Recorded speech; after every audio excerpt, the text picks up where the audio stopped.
நம்மள நிறைய பேருக்கு ஆர்ஜே ஆனந்தியை ரொம்ப நல்லாவே தெரியும். நான் அவங்கள ஒரு ஈவெண்ட்ல மீட் பண்ணி அவங்ககிட்ட கொஞ்ச நேரம் பேசிட்டு இருக்கும்போது அவங்க என்கிட்ட சொன்ன ஒரு முக்கியமான விஷயம் நிறைய படிங்க அப்படிங்கிறது தான். ஆர்ஜே ஆனந்தி மாதிரியே இன்னொரு ரொம்ப ஃபேமஸான ஒரு பர்சன் தான் பூஜா ராணி. பூஜா ராணிக்கும் ஆர்ஜே ஆனந்திக்கும் என்ன சம்மந்தம் நீங்க கேட்கலாம்.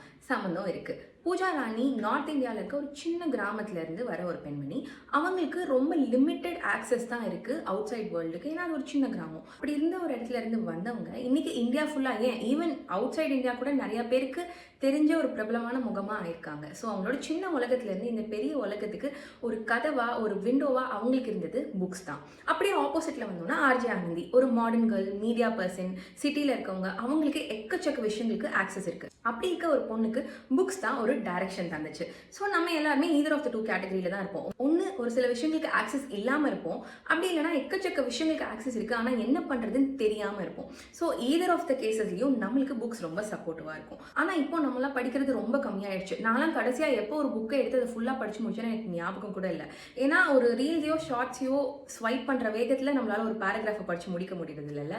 ஸோ அப்படி இருக்கும்போது திரும்பவும் ரீடிங்கை ஸ்டார்ட் பண்ணணும் அப்படின்னு நினச்சி நான் படிக்க ஆரம்பித்த ஒரு புக்கு தான் டோபமைன் டீடாக்ஸ். இது எவ்வளோ சின்ன புக்குன்னா லிட்டரலாக நீங்கள் ஒரு 15-20 மினிட்ஸ் படிச்சிங்கன்னா இது ஒரு 3-4 டேஸ்லேயே இந்த புக்கை படித்து முடிச்சிருவீங்க.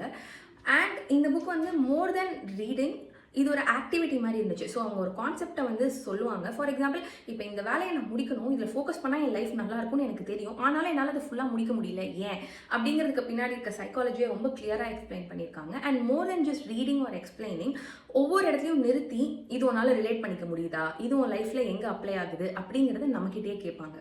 எனக்கு திரும்பவும் கொஞ்சமாச்சும் ப்ரொடக்டிவிட்டி என் லைஃப்பில் கொண்டு வரதுக்கு இந்த புக் ரொம்ப ஹெல்ப்ஃபுல்லாக இருந்துச்சு. ஸோ நீங்களும் என்ன மாதிரியே உங்கள் ரீடிங் ஹேபிட்டை ரீபில்ட் பண்ணணும்னு நினச்சிங்கன்னா, ஆர் இனிமேல் தான் ரீடிங் ஹேபிட்டை பில்ட் பண்ணணும்னு நினச்சிங்கன்னா கண்டிப்பாக இந்த புக்கை ட்ரை பண்ணி பாருங்கள்.